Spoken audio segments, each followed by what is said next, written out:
Andy Kawaya, merci d'être avec nous. Merci à toi pour l'invitation.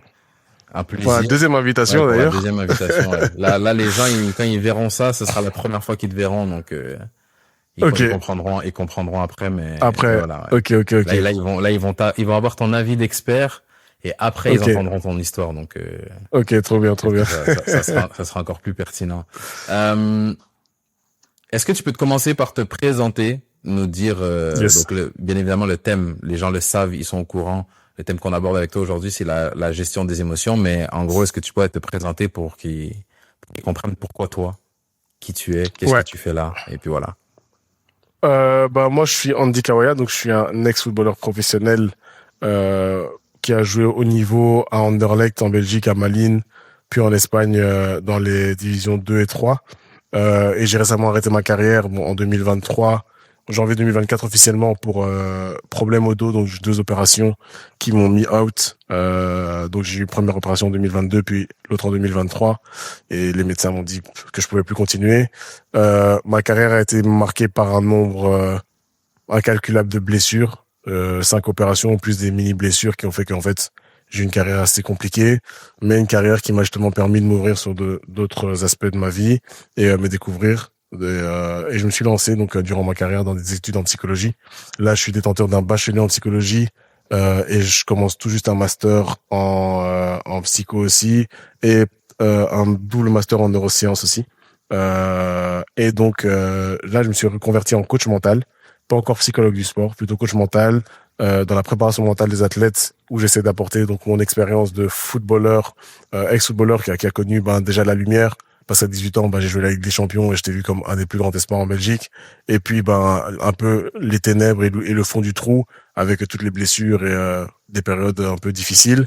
Et donc, d'apporter cette expérience-là, couplée à la théorie de la psychologie que j'ai aujourd'hui et que j'approfondis de jour en jour, justement pour avoir l'accompagnement global avec la structure mentale que j'ai créée, qui accompagne aujourd'hui on va dire une petite vingtaine d'athlètes dans leur réussite humaine, on va dire, pour pas dire sportive.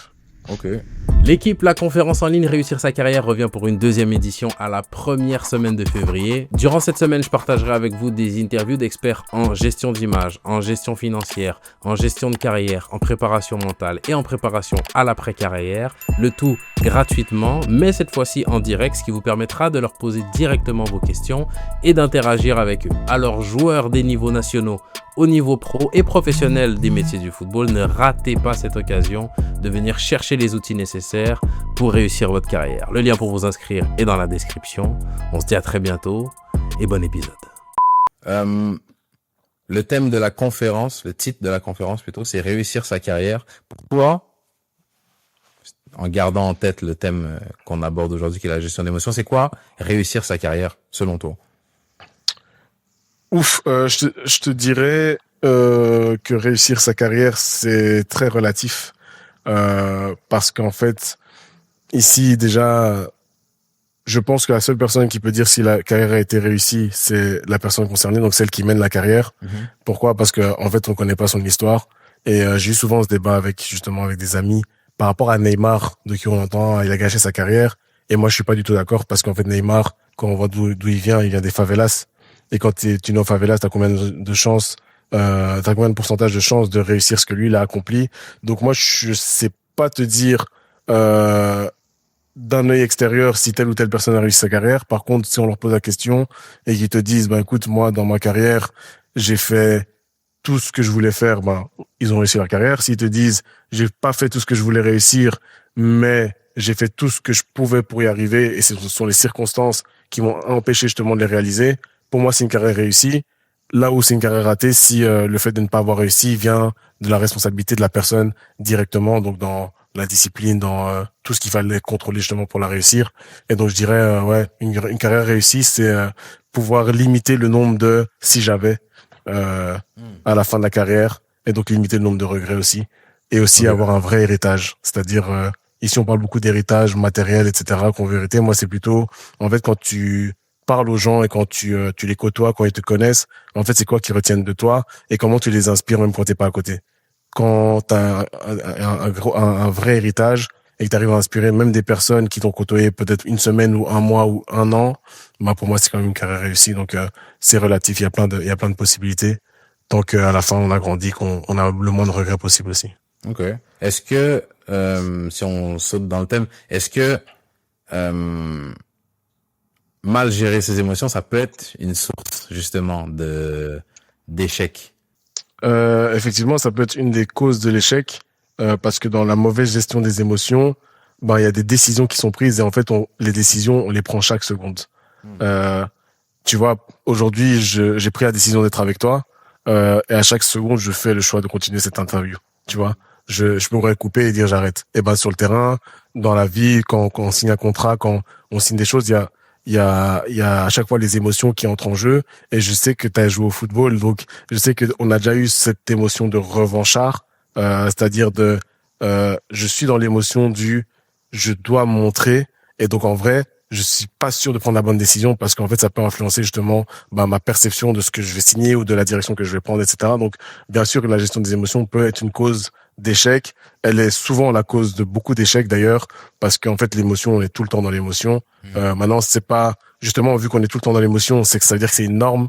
C'est comment on va la traiter en fait, ces émotions, comment on va l'accepter surtout, et comment on va prendre conscience de ça justement pour pouvoir la classer, la gérer, et justement faire en sorte qu'elle a le moins d'impact possible sur la décision qu'on va prendre, que ce soit une décision à prendre sur le long terme, court terme, moyen terme, ou une décision instantanée comme sur un terrain de foot par exemple. Et puis là, tu m'as volé la punchline pour la première question que j'avais quand t'as dit que t'en étais constamment dans l'émotion. Mais tu vois la phrase que j'avais, je t'en parlais avant, une phrase de Quentin Westberg qui m'avait marqué quand il m'avait dit que les joueurs de foot sont constamment dans l'émotion. Est-ce que c'est obligé d'être le cas? Est-ce que c'est possible et quand je dis être constamment dans l'émotion, c'est plutôt constamment être bombardé d'émotions. Est-ce que c'est possible Submergé. Est-ce que c'est possible de pas sentir d'émotions, d'être dans une zone de calme, où justement, peu importe ce que tu vas faire, les émotions seront toujours là, et c'est plus une question de comment tu réagis par rapport à ces émotions-là? En fait, c'est un entraînement, un peu comme quand tu vas à la salle de musculation. Quand tu rentres dans la salle, ben la première fois de ta vie, un squat avec 20 kilos sur le dos, c'est lourd. Après 3 mois, un squat avec 20 kilos sur le dos, c'est de la rigolade.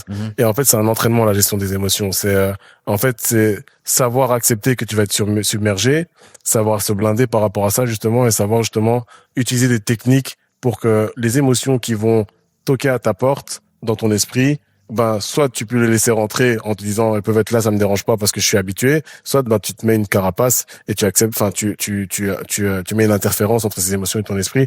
Mais je pense que c'est impossible de ne pas ressentir d'émotions totalement durant une performance ou même dans la vie de tous les jours. On va d'office les ressentir. Je pense que la meilleure technique pour ça, pour être sûr de consolider justement la bonne gestion des émotions et le fait de pouvoir vivre avec sur un terrain et performer malgré les émotions, que ce soit la peur, le stress, l'anxiété ou alors je sais pas moi la haine, etc. Je pense que la meilleure chose à faire, c'est justement de les accepter et de les affronter, parce que plus on s'habitue à vivre avec et à les prendre sur soi, à les reconnaître, à prendre conscience et à les traiter, mieux on peut avancer, parce que du coup, elles vont être là juste à côté de toi et elles sont dans ton esprit, mais elles sont là de manière habituelle, et c'est un truc avec lequel tu apprends à vivre, et tu grandis en fait chaque fois en apprenant à les traiter et à savoir justement comment faire en sorte que ces émotions-là n'aient aucun impact sur ta performance directe ou ta performance sur le long terme, comme je disais, sur la prise de décision, etc. Parce que c'est ce qu'on appelle la lucidité en fait,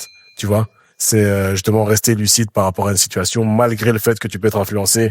Et je fais beaucoup le parallèle parce que l'on parlait des joueurs de foot, influencé par la foule, par ce qui vient de se passer 30 secondes avant, si on t'a fait une faute que l'arbitre n'a pas sifflé, si le coach t'a mal parlé, si un joueur t'a provoqué, etc. Si tu arrives justement à reconnaître déjà ça, que là il y a eu un trigger point, j'ai été comment dire, touché par ça. Là, je sais que ça m'a touché. Si tu arrives à reconnaître ça et à savoir que, ok, c'est peut-être le moment où moi je dois me recentrer, me reconcentrer, me calmer par rapport à ça, justement pour continuer à être focalisé sur mes objectifs, eh ben t'as tout gagné, parce que prendre conscience de ces émotions, allez, pour moi, c'est une des clés pour réussir une performance, une des clés pour réussir une carrière. Est-ce que c'est un cas particulier pour là, nous on parle là des joueurs de foot, donc on va dire joueurs de foot. Je pense que ce qui est vrai pour les joueurs de foot au niveau des émotions doit l'être aussi pour beaucoup de athlètes de haut niveau sport co. Je pense que ça se matérialise différemment pour des sports individuels, mais bref, les athlètes de haut niveau sont submergés d'émotions. Est-ce que c'est propre, on va utiliser les joueurs de foot, est-ce que c'est propre à un joueur de foot d'être submergé par autant d'émotions dans le cadre de sa pratique, ou les civils, pour le dire comme ça, le sont aussi? Non, je pense que c'est propre à l'être humain d'être submergé par des émotions. Je pense par contre, et je ne saurais pas te dire avec certitude si c'est le cas, que l'intensité et la répétition, la fréquence des émotions qu'on va ressentir est propre au sport. Parce qu'en fait, tu sais, dans une vie de tous les jours, quand tu te lèves, tu peux passer 1 heure devant la télé, tu vas te ressentir des émotions, mais pas au point où sur un terrain de foot, chaque seconde, il y a quelque chose qui peut se passer. Ouais. Tu sais, une mauvaise passe, comme j'ai dit, une insulte, tu vas voir une mauvaise décision d'un coéquipier. En fait, il y a tellement de petites choses de petites actions qui peuvent justement te donner une nouvelle émotion à chaque fois, que je pense que le sportif de haut niveau, et pas seulement le footballeur, mais pour footballeur, ici on parle de footballeur, donc oui, le footballeur peut avoir plus d'émotions, de fréquences d'émotions différentes qui vont arriver que une personne qui vit une journée quotidienne lambda, Okay. Je sais pas moi, derrière un bureau ou quoi que ce soit, tu vois. Donc, mais je saurais pas te dire, je sais pas s'il y a des études là-dessus, mais je pense que c'est le cas évidemment. En tout cas, moi en tant que, allez, je le vois aujourd'hui, je suis reconverti, donc je suis derrière moi maintenant un bureau, derrière un ordinateur.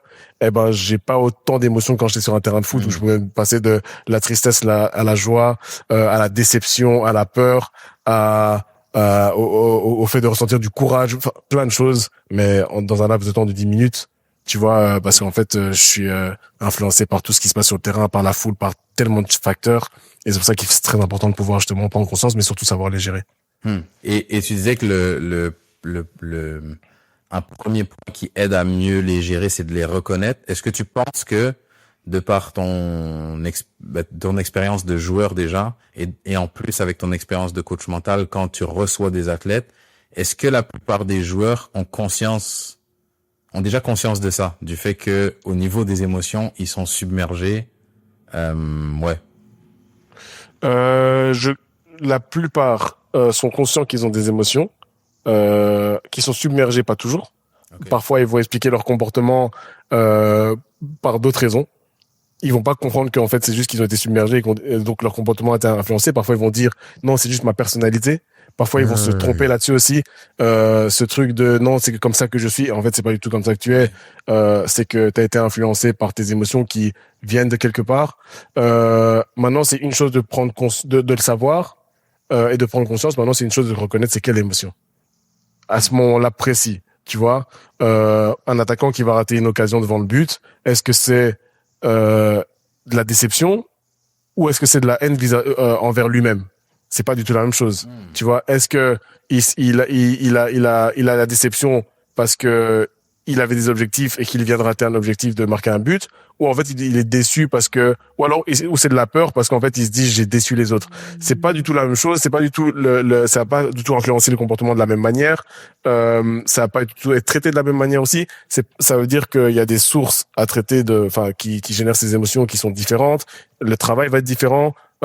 Pour un buteur qui rate une occasion et qui, parce que dans sa personnalité, il a la rage de vaincre naturelle et que c'est quelqu'un qui est perfectionniste, et quelqu'un qui rate une occasion, en fait, qui est juste stressé parce qu'en fait, il a peur de décevoir les autres et parce que en fait, il a peut-être, comme on a eu le cas chez nous, développé un syndrome de l'imposteur, et pour lui, en fait, il était jugé sur chaque action et que pour lui, rater, c'était la fin du monde. Enfin, c'est totalement différent, et en fait, c'est ça que je dis, c'est bien d'être conscient de ses émotions. Maintenant, il faut savoir les reconnaître.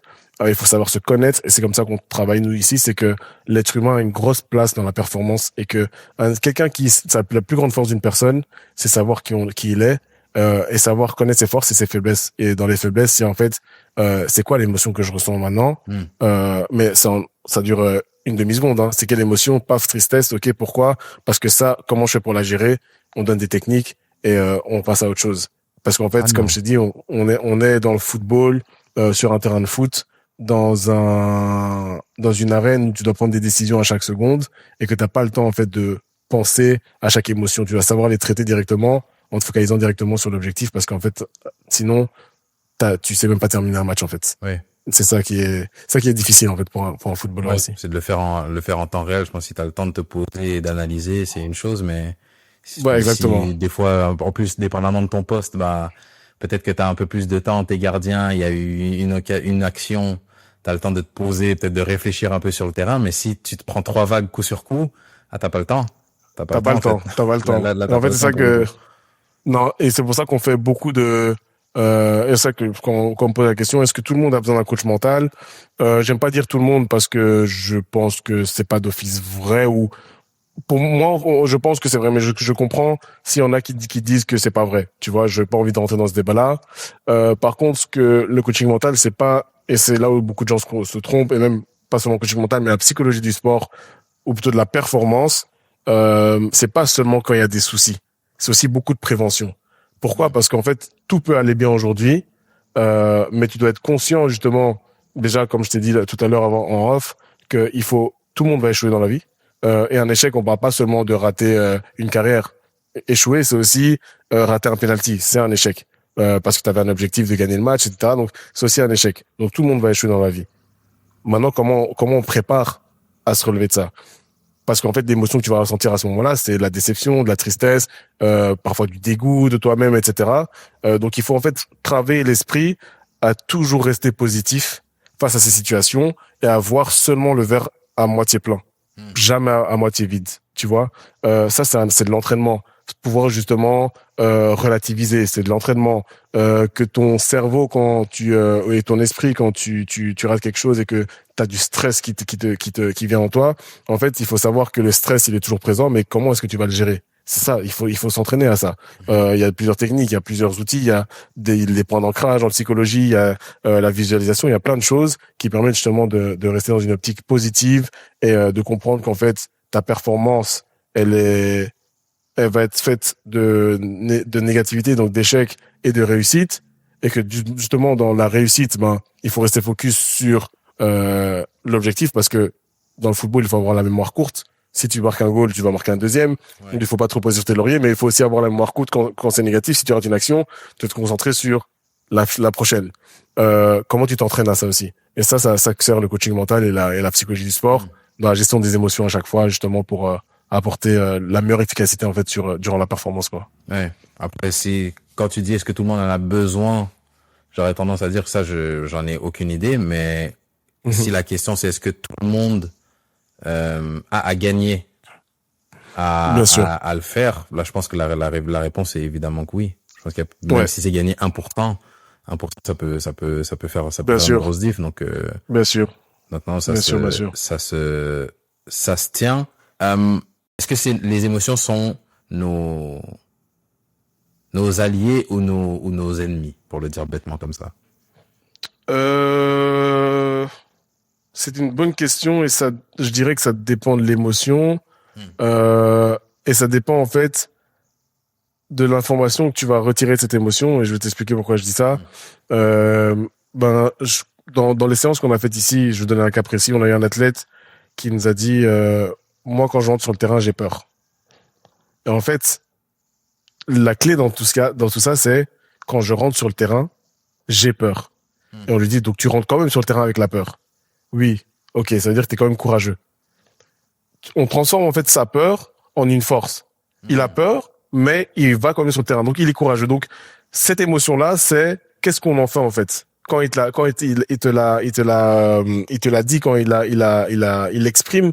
Qu'est-ce qu'on en fait? Est-ce que on lui fait comprendre, ok, ouf, attention, il a peur, donc il faut absolument qu'on travaille ça, etc. On lui fait comprendre que ok, t'as eu peur, mais t'as fait quoi avec? Ok, t'es stressé, mais t'as fait quoi avec? Ok, t'as été déçu, mais t'as fait quoi avec? Donc en fait, une émotion peut être l'ennemi comme un allié si on arrive justement à prendre cette émotion comme le stress et en faire une force, comme tu disais, le stress par exemple. Ici, il faut savoir que tantôt tu parlais tu l'as pas dit comme ça, mais tu parlais de l'état de flow, donc être dans la zone. Être dans la zone justement, c'est le juste milieu entre assez de stress pour être concerné par le fait de l'enjeu qu'il y a dans la compétition et de vouloir gagner, etc. Et assez peu de stress justement pour ne pas rentrer dans un truc d'anxiété, d'angoisse par rapport à ce qui va se passer. Donc en fait, si tu arrives à trouver le juste milieu entre qu'est-ce que cette émotion peut m'apporter sur le terrain et comment je vais la transformer pour en faire une force, et comment justement je vais faire en sorte qu'elle n'ait pas un impact négatif sur moi, je pense qu'elle devient une alliée. Mais il faut effectivement bien la travailler et bien la comprendre aussi, bien la traiter, et comme je t'ai dit, bien l'interpréter aussi comme quelqu'un qui dit qu'il a peur mais qui rentre comme sur le terrain, ça veut dire qu'il est courageux avant tout. Donc c'est mettre en fait un nouveau mot sur l'émotion, et c'est comme ça qu'on travaille. Et je pense que ça permet justement à des athlètes justement d'avoir une autre perception de ce que eux ressentent et aussi de eux-mêmes en fait. Savoir que j'ai le droit d'avoir peur, j'ai le droit d'être déçu, d'être stressé, j'ai le droit d'avoir la haine, mais comment je fais justement pour la transformer. Ça fait moi un être humain tout simplement, mais justement l'être humain il peut se surpasser. Et moi il y a un exemple que je donne tout le temps, c'est celui de Cristiano Ronaldo. Je sais pas si t'as déjà vu cette vidéo où il se fait siffler par le public et puis ensuite il marque doublé ou je pense qu'il met 4 buts. Je sais pas si t'as déjà vu cette vidéo légendaire. Je pense que oui. En fait, au Real Madrid, il faisait un match. Moi, je suis un grand fan du Real, donc j'ai vécu ce match-là. Et son match était catastrophique. Il était, et juste au moment où il fait une passe et le joueur qui le dédouble n'avait pas suivi et la balle va en sortie. Et il fait un geste de la main et là le public le siffle. Et il réagit pas. En fait là, qu'est-ce qu'il ressent? Lui, c'est probablement la haine, tu vois. Et peut-être qu'il a la déception. Mais comment il transforme ça? C'est ok, j'ai eu la haine, mais je vais la transformer en force. Vous me mettez la pression, je vais transformer en force. Je sais qui je suis, je sais quelles sont mes capacités, je sais pourquoi vous attendez de moi, et je sais justement que si vous attendez de moi, c'est qu'en vrai, j'ai quelque chose un vrai truc à donner dans ce match-là, et même à l'équipe. Et il finit par te mettre un doublé ou un quadruplé, je pense. Et sa première réaction quand il marque, c'est il tend l'oreille, tu vois. Sifflez-moi encore, tu vois. Et ça, moi, c'est un exemple que je donne tout le temps parce que c'est pour moi un des plus gros exemples de transformation d'émotion, tu vois. J'étais dans la déception, dans la négativité. Vous m'avez sifflé, mais je transforme ça justement en force et je vous montre que, ok, je suis quand même là, tu vois. Ça, c'est Cristiano. Et en fait, ça, c'est aussi du courage, tu vois, d'aller affronter, en fait, de se dire, ok, j'ai raté tout ça aujourd'hui, c'est à 60e minute, on me siffle, mais je vais quand même continuer à aller affronter l'obstacle. Et plutôt que de me dire, je vais me cacher, et de toute façon, je suis Cristiano, j'ai déjà marqué autant de buts, c'est pas pour un match raté que, non, je vais toujours plus. J'affronte mon émotion, j'affronte l'obstacle. Et je passe à travers justement pour et au pire des cas, j'en sortirai plus fort, tu vois. Ouais. Et c'est ça en fait. Quand tu me dis que je reconnais l'émotion, je la transforme en quelque chose de positif. Quand on dit que je la transforme en quelque chose de positif, ouais, est-ce que c'est le résultat qui est positif? Parce que je peux aussi, dans l'exemple de Cristiano, au final, ni toi ni moi le connaissons, si ça se trouve, il les a insultés dans sa tête pendant tout le long, il a dit je vais vous montrer, et je me dis que ça, le résultat il est positif parce qu'il met quadruplé. Mais dans sa tête, il est pas en train de se dire c'est parce que je vous aime que je vais vous montrer que finalement vous attendiez beaucoup de moi, je vais vous donner quelque chose. Je comprends. Non, par contre, pour répondre à cette question-là, peut-être qu'il les a insultés dans sa tête et je pense même que ça a été le cas, honnêtement, parce que si après tu fais ça, c'est que t'avais la haine. Mais là où il a transformé l'émotion négative, donc c'est-à-dire ce qu'il a ressenti à ce moment-là de la haine, là où il a transformé en négatif, c'est sur son comportement, tu vois. Et ça que je disais au tout début, c'est que les émotions, c'est pas tellement l'émotion que tu vas ressentir qui est importante, c'est comment elle va influencer ton comportement, tu vois. Donc ici, quand je dis qu'une émotion, tu peux la transformer en un truc positif, c'est comment elle va avoir une influence sur ton comportement, qu'il mette 4 buts ou qu'il en mette que 2 ou 0, ça change rien. Et c'est ce que j'ai dit tout à l'heure, c'est est-ce qu'il a, de par cette émotion-là, est-ce qu'il a continué à se battre par après, ou est-ce qu'il s'est éteint? Okay. Et lui, il a fait ça, en fait, le fait d'avoir eu la haine en lui, ça lui a fait agir ok, je vais continuer à affronter cet obstacle-là, plutôt que, comme je t'ai dit, je vais me cacher. Moi, par exemple, dans mon cas, parce que j'ai aussi été joueur, et toi aussi, il y a eu des moments où, sur le terrain, je rate une passe, puis 2, puis 3, et je commence à perdre en confiance, et donc je commence à être stressé, etc., etc. Et là, j'ai le choix. Je me dis, ok, le stress, enfin, je me disais pas à ce moment-là, c'est ça, mais je me dis aujourd'hui, j'explique le schéma. Le stress, tu te dis, ouf, là, c'est en train de me tétaniser. Ok. Est-ce que je fais de ce stress, je reste tétanisé et donc dans mon comportement, je vais me cacher, etc. Ou alors de ce stress, je me dis, non, il faut que je me surpasse justement et me montrer à moi-même que malgré ça, ben, je suis quand même courageux pour aller affronter ça.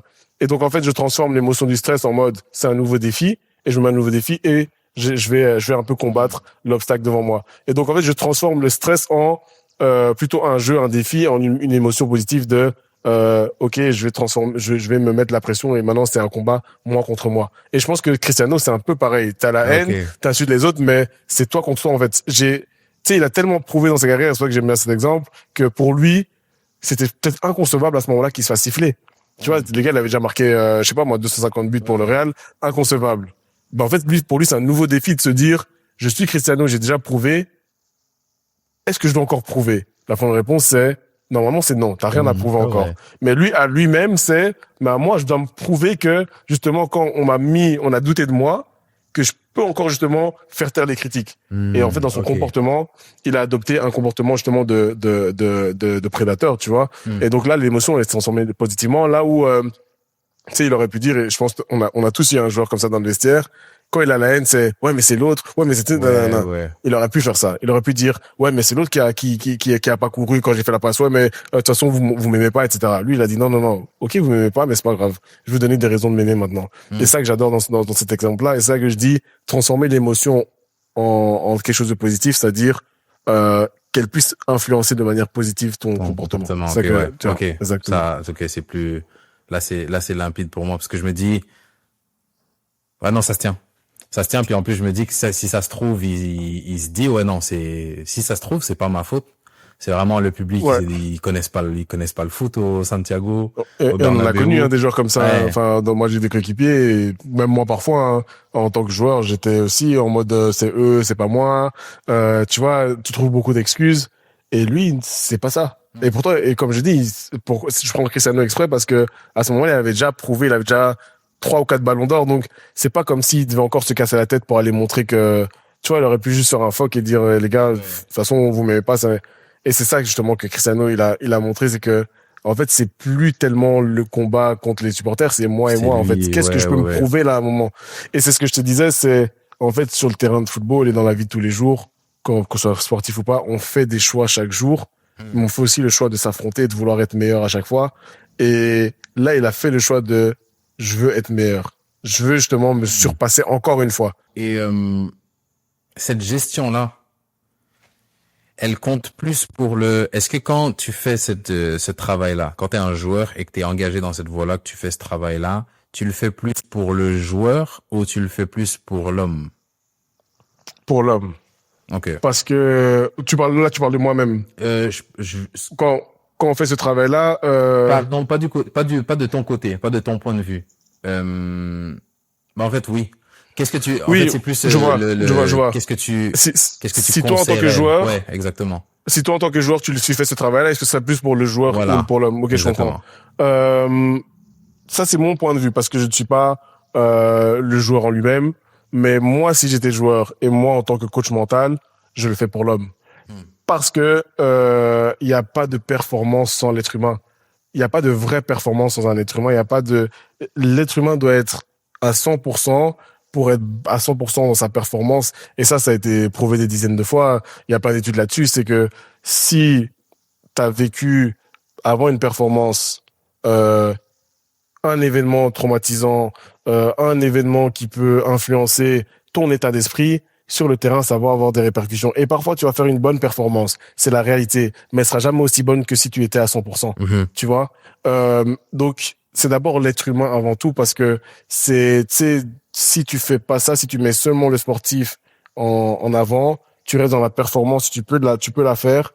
Par contre, le moment où ça flanche, où t'arrives en fait, c'est très difficile de trouver des explications. Et quand tu trouves pas d'explication à une mauvaise performance, bonne chance justement pour s'en relever. On se relève seulement si on sait pourquoi on est au sol. Si tu sais pas pourquoi t'es par terre, tu vas poser 1000 questions. Et en fait, même quand tu vas te relever, tu vas retomber parce que tu sauras pas comment éviter, en fait, ce qui t'a mis à terre. Donc, il faut absolument travailler l'être humain d'abord. avant le sportif. Et de toute façon, si tu travailles l'être humain, le sportif va en bénéficier. D'office. Ça, c'est ma conviction, en tout cas. Donc, tu me dis que si je fais ce travail-là, je dois le faire pour l'homme. Donc, je travaille sur l'homme et l'homme avec un grand H, évidemment. L'homme va influencer, oui. L'homme va influencer le joueur. C'est le cheminement, si j'ai bien compris. Mm-hmm. Quand on parle de performance et qu'on parle de très haut niveau, est-ce que c'est possible de vouloir bâtir un homme sain, un homme équilibré, sachant que pour performer au haut niveau, au très haut niveau, il faut être un peu déséquilibré? Non, c'est justement ce que je dis. Tu sais, il y a des parents qui viennent nous voir et qui nous disent, ouais, moi, mon fils, sur le terrain, parfois, il répond trop aux gens, ou alors il est un peu compétiteur, etc. Et je leur dis, en fait, votre fils, il est juste le sportif qui veut être le meilleur joueur ou le meilleur athlète possible. Et quand tu regardes des Michael Jordan, moi, je prends toujours Michael Jordan en exemple parce que j'adore cet athlète. Quand tu regardes des Cristiano, quand tu regardes des Lionel Messi aussi, quand tu regardes tous les meilleurs, les Rafael Nadal, etc., dans tous les sports, en fait, tu peux pas être équilibré et vouloir être le meilleur de ton sport. C'est impossible. Si t'es le meilleur, t'es d'office déséquilibré. Parce que tu penses pas comme les autres, tu dors pas comme tout le monde, t'as pas la même vision des choses, t'as pas la même perception de l'obstacle. Là où il y a des gens qui vont dire attention, ça c'est dangereux, toi tu vas dire c'est pas dangereux, je vais l'affronter, je vais y aller. Là où il y a des gens qui vont dire tu prends trop de risques, tu vas dire mais non, c'est pas un risque, je sais de quoi que je suis capable. Donc tu peux pas être équilibré. Donc pour moi, pour faire une grosse carrière, enfin pas même pas une grosse carrière, tu sais, moi j'ai joué au haut niveau, puis dans les basses divisions. T'as fait pareil. Même pour faire une carrière. Compare pas non, mais mais tu vas voir où je vais en venir. Quand tu parlais à tes amis et que tu faisais une pré-saison en été, pendant toute la pré-saison tu mangeais bien, tu dormais tôt, alors qu'eux ils allaient peut-être en sortir et puis ils allaient manger n'importe quoi, etc. Moi j'ai eu même dans ma famille des gens qui me disaient mais t'exagères. Pourquoi tu fais ça? Ouais. Tu peux pas un peu te relâcher. Pour toi, ils te voient comme un déséquilibré parce qu'ils se disent, mais il a pas la vie que un jeune de son âge devrait avoir. Et donc, tu es un peu déséquilibré. Et c'est pour ça que je refuse quand les gens disent, ouais, mais eux, ils jouent, ils gagnent des millions d'euros, des dizaines de millions d'euros, ils peuvent pas se plaindre du temps de jeu. Avant de gagner ces millions d'euros-là, ils se comportaient déjà comme ces joueurs qui gagnent des millions d'euros. Tu vois? Donc, ils étaient déjà déséquilibrés. Pour faire carrière dans le haut niveau, il faut être déséquilibré. Il faut en fait comprendre à 18, 19, 20 ans des choses que d'autres vont comprendre à 27 ans, 28, 29 ans, 40, 50 ans que parfois nos parents n'ont pas encore compris. Tu vois? Donc tu peux pas être équilibré. Il faut trouver l'équilibre jusqu'à un certain âge. Et puis quand tu passes dans le monde professionnel, avec la pression, avec les caméras, avec les médias, avec les réseaux sociaux, avec les enjeux qu'il y a derrière, avec la famille, en fait, tu rentres dans un point où tu es déséquilibré, où ta gestion des émotions, elle est pas comme celle des êtres humains. J'aime pas dire lambda, mais des êtres humains qui sont pas dans le sport de niveau, donc qui sont pas dans la performance constante. Parce qu'ici, on parle de performance constante, c'est-à-dire, on n'est pas seulement sur le terrain de foot. On parle de performance en dehors du terrain, dormir tôt, bien manger, savoir faire une auto-évaluation, se remettre en question, c'est-à-dire se retourner le cerveau pour savoir. Mais là, moi, j'ai mis 3 goals là, mais où est-ce que j'ai été mauvais? Ça, il faut être déséquilibré pour savoir faire ça. Et donc, non, on peut pas faire une grosse carrière sans être déséquilibré. Par contre, et c'est la question qu'on discutait la dernière fois, dans le podcast. Par contre, l'identité, elle n'est pas liée au sport pour faire une grande carrière. C'est-à-dire que un sportif de haut niveau, un grand sportif, un Cristiano, un Michael Jordan, et c'est ça que moi, c'est toujours Michael Jordan, comme j'ai dit, ces gens-là, quand on parle d'eux, tout le monde dit, peu importe ce qu'ils auraient fait dans leur vie, ils auraient été numéro 1.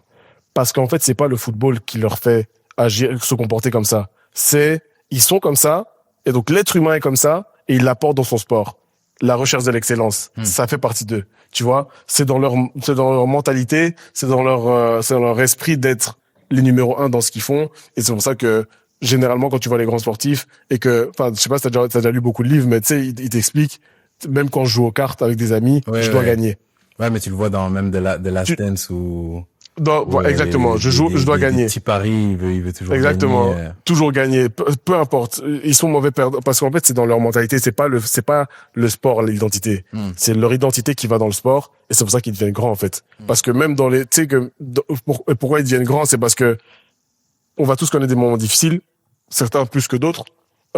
Mais dans les moments difficiles, si ton identité, c'est le sport, tout s'effondre. Si dans les moments difficiles, ton identité, c'est toi et c'est ce que tu sais faire, c'est ton état d'esprit, c'est le fait d'être toujours le premier, le meilleur, se surpasser, etc. En fait, le moment difficile pour toi, c'est juste un nouveau défi. Mais dans ta personnalité, tu te laisses pas abattre, parce que et c'est pour ça qu'aussi j'aime bien développer ici chez Mental, on aime bien développer l'intellect de l'athlète. Plus t'es intelligent, plus c'est difficile de trouver des excuses. Parce qu'en fait, quand t'es intelligent, tu comprends facilement pourquoi est-ce que t'es tombé ou pourquoi t'as échoué, et donc t'as plus d'excuses. Tu peux pas te mentir à toi-même. En fait, tu peux te mentir à toi-même, mais la vie va un jour t'obliger justement à te regarder dans une glace.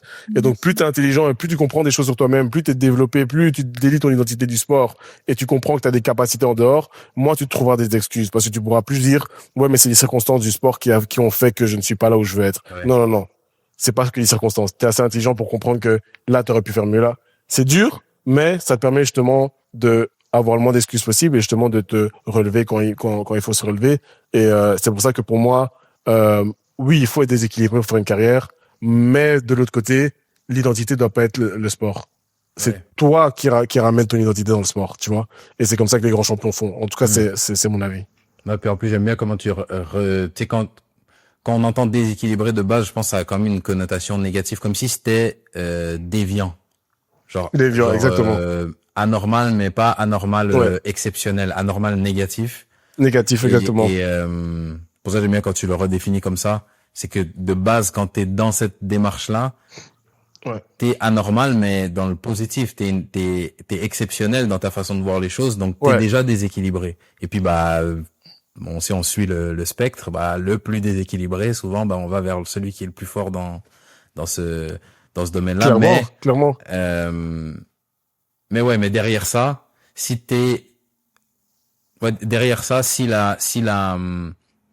comme tu dis, si ton identité, elle est recentrée, donc si t'es équilibré dans ce déséquilibre-là, c'est là où tu atteins les plus hauts sommets. Bien sûr, tu sais, c'est quoi le pourcentage de joueurs, soit c'est une donnée de la FIFA, je crois, de joueurs qui ne réussissent pas à faire carrière? Après avoir commencé à jouer au football? Ça doit être pas loin 99, je sais pas. Ça doit être, non, 99%, 99, exactement. Ce qui veut dire, qu'est-ce que ça veut dire? Si t'as 99 personnes qui n'arrivent pas à faire carrière, qu'est-ce que ça veut dire? Ça veut dire que faire une carrière, c'est exceptionnel. Ouais. Ça veut dire que ne pas faire carrière, c'est la norme. Ouais. Donc si déjà faire carrière, c'est exceptionnel, ceux qui font carrière doivent être exceptionnels. Et moi, je suis contre. Tu sais, on voit plusieurs types de joueurs. Il y a l'extrême Cristiano, au niveau de la mentalité, c'est un malade mental, et les gens, les Michael Jordan. Mais je crois que des joueurs comme Neymar, qui ont une hygiène, ou Eden Hazard, qui ont une hygiène de vie un peu moins parfaite et qui sont plus dans la joie, l'amusement, je crois que Lamine Yamal aujourd'hui, quand on en parle, il la débauche, etc., ça reste des gens qui sont exceptionnels et qui sont déséquilibrés. Oui. Lamine Yamal à 17 ans, il fait ce qu'un élève il fait des trucs qu'une personne de 17 ans normalement ne ferait jamais, qui se retrouve à l'école. Il assume des paroles sur les réseaux sociaux devant 80 000 personnes qui l'attendent et qui sont prêtes à lui découper les jambes si ça va pas. 17 ans, il le fait. Donc ça veut dire que lui, dans sa gestion des émotions, il arrive, il se met la pression et il arrive et il se dit non, mais cette pression que je me suis mise, c'est pour l'enjeu, mais ça me sert aussi justement à montrer que je vais me surpasser encore une fois. C'est du déséquilibre mental, mais bien sûr, c'est impossible de faire ça. C'est impossible de faire ça si t'es équilibré, tu vois. Mais il faut l'accepter. Et pour moi, ça c'est beau parce que ça veut dire que le sport, en fait, ça t'apporte justement dans ta vie de tous les jours la capacité à rentrer dans une sphère déséquilibrée où il y aura pas 1000 personnes parce que tu vas pas. On l'a vu dans notre entourage, il y a pas beaucoup de gens dans mon entourage qui ont réussi à faire ce que moi je faisais dans la préparation physique et dans la discipline. Donc dans une sphère un peu privée. Et en même temps, quand tu veux sortir de cette sphère et être un peu plus équilibré, tu sais le faire aussi. Tu sais sortir d'un entraînement et juste aller te poser avec tes amis. Tu sais le faire et rester normal. Tu vois. Mais une fois que il faut faire le switch, t'es capable de le faire. Et ça, c'est une grosse force. c'est aussi une maîtrise des émotions, tu vois. Donc ouais, non, moi j'adore ce concept d'équilibre, déséquilibre, et je suis pour qu'on arrête de le vulgariser et surtout de le rendre négatif, parce que être déséquilibré dans le sport de haut niveau, c'est tout à fait la norme. Ouais. Tout à fait la norme, mais Non, dans tous puis les en sports. plus, hein, tous les sports. en plus, t'as raison, tu sais, leur remettre un peu parce que des fois, on va à l'extrême et on veut le considérer comme la norme. Donc, toutes les gens qui atteignent pas cet idéal-là de Cristiano, bah, ils sont pas sérieux. Et le fait est que, bon, moi, j'ai joué au niveau où j'ai joué, mais j'ai côtoyé des mecs qui sont allés plus haut, j'en ai vu passer. Mhm. Et le fait est que, et en plus, toi, t'es bien placé pour le savoir, la majorité des joueurs, ils sont pas comme Cristiano. Les 80, Non. bah, aussi vrai que c'est le 1% qui est pro. Dans le 1% des pros, 99% sont pas aussi sérieux que Cristiano. Même Non, lui, il est, non. exactement. Donc, quand on prend un Neymar, un Hazard, et qu'on veut dire, bah, regarde, mentalement, ils sont pas forts parce que, porter le Brésil à l'âge auquel il portait Neymar, mentalement, faut être un monstre pour faire ça. Bien sûr, il faut être un monstre. Il faut être un monstre. Ça. Mais c'est une dinguerie. Et tu sais, c'est quoi qui a beaucoup menti, je pense, c'est aussi beaucoup les vidéos des réseaux sociaux du workout, tu vois. Les joueurs qui en pré-saison, ils s'entraînent. Mais c'est pas, pour moi, c'est pas ça, être fort mentalement comme, ces joueurs sont forts mentalement. Je dis pas qu'ils sont pas forts, hein. Pour moi, ça n'a rien à voir avec la force mentale de travailler en été, etc. C'est pas ça. C'est malgré le fait que il y a des gens qui vont t'insulter, nanana, toi, comment tu fais pour vivre une vie et faire abstraction de tout ça? C'est très très difficile. Enfin, moi, j'ai déjà été touché par du racisme, j'ai été touché par des insultes en Espagne, etc. quand je jouais là-bas. Vinicius, quand moi je compare à mon échelle ce que moi j'ai aussi, comment ça m'a touché que je vois que ce petit-là, à 22 ans, 23 ans, il mène un combat contre le racisme sur le terrain, c'est pour ça que moi je le défendrai toujours. Il arrive sur un terrain de foot, il se fait insulter, et parfois il pète un plomb, on lui dit ouais mais c'est lui aussi son comportement. Mais je dis mais les gars, mais c'est normal, c'est normal. Il est submergé par des émotions et il est jeune, il doit apprendre. Aujourd'hui c'est plus le cas, aujourd'hui il est un peu plus calme, mais il doit apprendre. Mais encore une fois, et là, je vais un peu dans tous les sens, mais tu vas comprendre là où je veux en venir. Vinicius, il était déséquilibré. C'est-à-dire que il se battait sur le terrain, mais en même temps, il te fait une saison ballon d'or. Il se bat et la minute d'après, il te fait une action de dingue. Et quand tu écoutes tout ce que Tony Kroos dit dans son podcast, il dit, Vinicius est comme ça. Il avait besoin de sentir que tout le monde était contre lui. Au moment où il est parti voir une psychologue, parce qu'il a vu une psychologue Real Madrid, elle a cherché l'équilibre, évidemment, parce que c'est pour ça qu'on sépare psychologie du sport et psychologie de la performance et psychologie clinique. En psychologie clinique, on va essayer de chercher justement les souffrances et essayer de les réguler, tu vois. On va trouver l'équilibre. Mais un champion, Cristiano pouvait pas aller voir un psychologue. Impossible.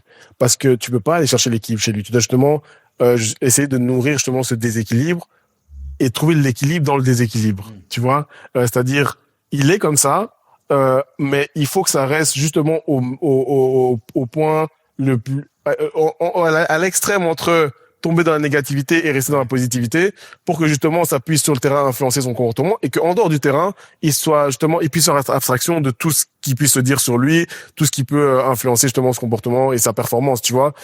Et je pense que Vinicius par exemple, lui, le fait d'avoir vu une psychologue, ça a un peu chercher cet équilibre et il a perdu un peu cette rage. Et quand Tony Kroos l'explique, il dit non, c'est quelqu'un qui avait besoin justement de sentir que le monde était contre lui, ça lui donnait de la force. Mais il faut déséquilibrer pour ça. C'est pas normal, tu vois. C'est pas normal d'adorer que les gens ils soient contre toi et te dire ah lui il va m'insulter, ah maintenant je suis fort. Comme Christian, c'est pas normal, tu vois. Mais c'est beau, c'est un pas normal beau, tu vois ce que je veux dire. Faut réaliser. Donc moi pour les gens qui sont dans cette démarche-là, tu dis, après, je vulgarise à fond les concepts et les termes pour que tout le monde puisse comprendre, parce que j'aime pas commencer à parler en termes de psychologiques et techniques, ça sert à rien. Mais je trouve que c'est magnifique, moi, de voir un athlète et tu lui dis, toi, t'es un fou, en fait. Mais dans ta folie, c'est ça qui fait qui tu es, et c'est ça qui te permet justement de te dépasser. Moi, j'adore ça. Et c'est pour ça que beaucoup de gens ne comprennent pas les sportifs. Dans leur démarche. C'est pour ça que quand des gens voient Usain Bolt dire moi je suis le meilleur, etc., et que je veux jouer à Manchester United et il va faire des tests dans le football, on dit mais qu'est-ce qu'il fait, etc. Mais c'est normal en fait. C'est ça qui lui a permis de courir en 9,64. Mais c'est ça, toute sa vie il a cru en lui. Toute sa vie il a cru en lui. Et quand tu l'entends courir, parler de ses courses, il te disait, moi j'ai mangé des documentaires de foot de sportifs, tu vois. Il te disait, moi je sais que dans les 40 derniers mètres on me rattrape pas. C'est là où je suis imbattable. Mais pour croire ça, il faut être fou. pour te dire que il y a des dizaines de sprinteurs dans le monde, enfin des 10 milliers, et en fait, toi, tu penses que t'es imbattable. Et ouais, il le croit vraiment. Et il le montre, tu vois. C'est ça aussi, être déséquilibré, c'est ça qui est beau, en fait, dans le sport. Non, c'était une petite tangente, mais ça me parle. Ça me parle. Avant de rentrer dans comment les gérer, c'est quoi les émotions les plus courantes pour un footballeur? Ouf, t'en as beaucoup, hein. Le stress, la déception, le dégoût, la peur. Puis t'as des émotions positives aussi, la joie, l'excès de zèle. Ouais. Tu as comment dire, la timidité. Un footballeur, la timidité. Allez, la timidité, c'est pas vraiment une émotion. Sur le terrain. Ouais, c'est pas vraiment une émotion, mais le fait d'être, comment dire, très introverti sur le terrain, tu vois. Il y a beaucoup d'émotions, mais généralement, les émotions qui viennent le plus sont le stress, la pression, la joie, la déception, le dégoût, comme j'ai dit. Le dégoût, c'est très important. Il y a des joueurs qui sont dégoûtés d'eux-mêmes et dégoûtés des autres sur un terrain de foot. Ce qui est bizarre, c'est un sport collectif. Mais ici, on en a vu beaucoup. Ouais, non, moi, lui, je l'écoute pas parce qu'il est trop nul. En fait, ils le disent pas, mais c'est du dégoût. T'es dégoûté de jouer avec un joueur comme ça. Ouais, c'est chaud, c'est chaud. Puis en plus, c'est chaud de sentir le dégoût. Ce qui est marrant, c'est que là, je pense que quelqu'un qui observe un peu, il entend ça, et peu importe le niveau où il est, il voit des mecs avec qui il joue, il dit c'est ça en fait qui ressemble. Exactement. Mais c'est chaud de dire ça, c'est fou de dire moi je suis ici ils l'ont jamais dit comme ça, je vais pas te mentir, hein, mais de dire on a eu un petit de 15 ans, ouais non lui j'écoute pas, il est trop nul, moi j'écoute pas ceux qui sont nuls. En fait t'es dégoûté de jouer avec cette personne, tu vois, donc il ressent du dégoût, de la déception, où il y a plein d'émotions que et tu penses que c'est lesquelles qui nuisent le plus à la performance, la plus néfaste, genre à dose égale? Est-ce que le stress, la honte, la peur, le dégoût, est-ce qu'il y en a une qui a... La honte aussi, ouais. La honte, j'avais pas cité, mais c'est vrai, la honte. Je crois qu'on va dire la peur, parce que la peur, ça englobe le stress. La peur, ça peut venir de la honte. Tu sais, des fois, tu reçois un défenseur on a vu Boateng n'a jamais été le même après la fin que Messi lui a mis sur le terrain. Jamais. Et moi, ce qui m'a beaucoup marqué à ce moment-là, c'est même pas ça. C'est comment lui, il a senti le besoin de se justifier sur les réseaux en disant aux gens, en leur répondant sur Twitter, vous êtes pas gêné de vous moquer de quelqu'un, nanana. Donc en fait, ça l'a tellement touché. Et je pense qu'il a ressenti de la honte. Sauf que quand tu ressens de la honte, après, il y a de la tristesse. Ça aussi, c'est une émotion que les joueurs peuvent ressentir sur le terrain, et aussi de la peur de remonter sur un terrain de foot et de resubir la même chose. C'est une sorte de mini-trauma que tu vas ressentir. Donc, je dirais la peur, c'est celle qui est le plus nuisible parce que c'est ce qui t'empêche justement d'être toi-même, en fait. Et quand t'es plus toi-même sur un terrain de foot et que tu perds ton essence, c'est pour ça qu'on t'a mis sur un terrain de foot. Et le pire dans tout ça, c'est que tu ne sais même pas le cacher. Quand tu joues pas relâché, quand tu joues pas en étant toi-même, on a déjà vu des dizaines de matchs, on sait directement voir quand un joueur, il est pas bien. Quand, Mbappé est le meilleur exemple. Mbappé qui arrive au Real Madrid, tu sais voir directement. Il a peur. Oui, il a peur, ou en tout cas, il est pas lui-même. Et tu sais même pas cacher ça. Dans le langage corporel, c'est ce qui te trahit le plus. Et quand moi, je fais beaucoup d'analyse comportementale, ça peut se traduire globalement, donc tu vas le voir au niveau, juste, tu vas le voir, mais ça peut aussi se voir par des petits gestes. Un mouvement de la tête, un mouvement de la main, un moment où il va hésiter à presser ou à pas presser, ou il va contrôler et au lieu de faire la passe, il va d'abord faire une touche en plus. Des petits trucs comme ça qui montrent que il est pas relâché. Et malheureusement, la peur, c'est ce qui tétanise. Et du coup, si on utilise celle-là, parce qu'il y en a plusieurs, je pense on va utiliser la peur et puis voir après si tu vas nous expliquer comment gérer ça, voir si le processus il s'applique aussi à d'autres émotions. Mais là, si on prend la peur, si on prend par exemple l'exemple de Boateng, il est pas avec nous pour en parler, mais tu ressens donc t'as une action, donc t'as un élément déclencheur, et le truc c'est que pour le coup c'est justifié. C'est pas j'ai peur parce que je me fais des films dans ma tête. Non, je me suis fait humilier, je me suis retrouvé au sol. Le mec de 1m60, 60, je sais pas combien, en plus, il pique le gardien derrière, il nous élimine. Ça tourne partout sur Internet.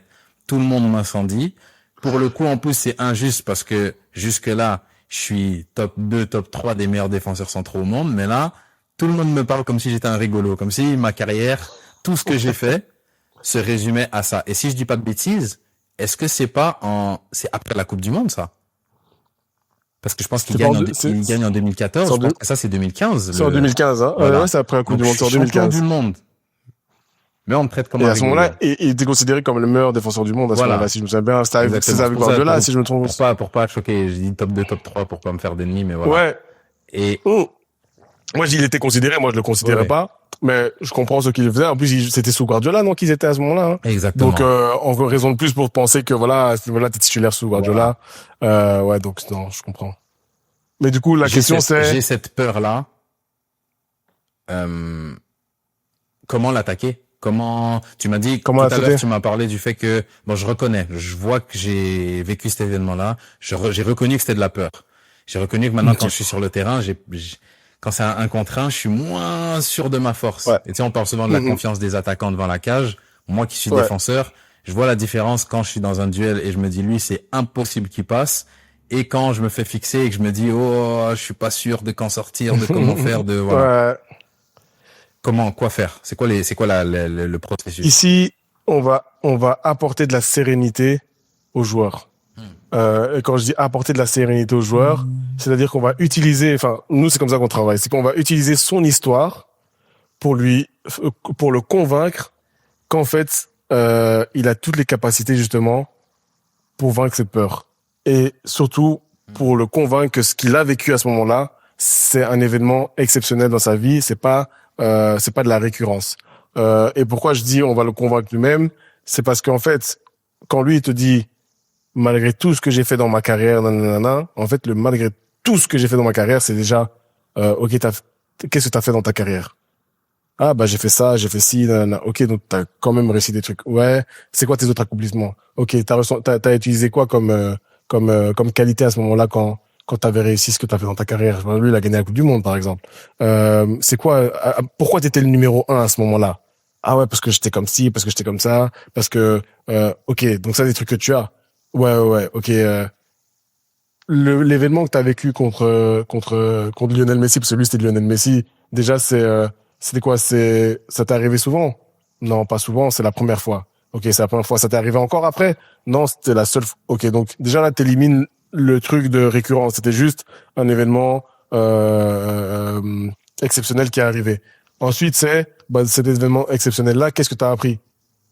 Ouais, quand même, j'ai appris que là-dessus, je pouvais m'améliorer. En fait, c'est vraiment l'amener justement à trouver de la positivité dans ce qui s'est passé, tout en le convainquant que dans son histoire, il a déjà montré qu'il savait traverser des obstacles.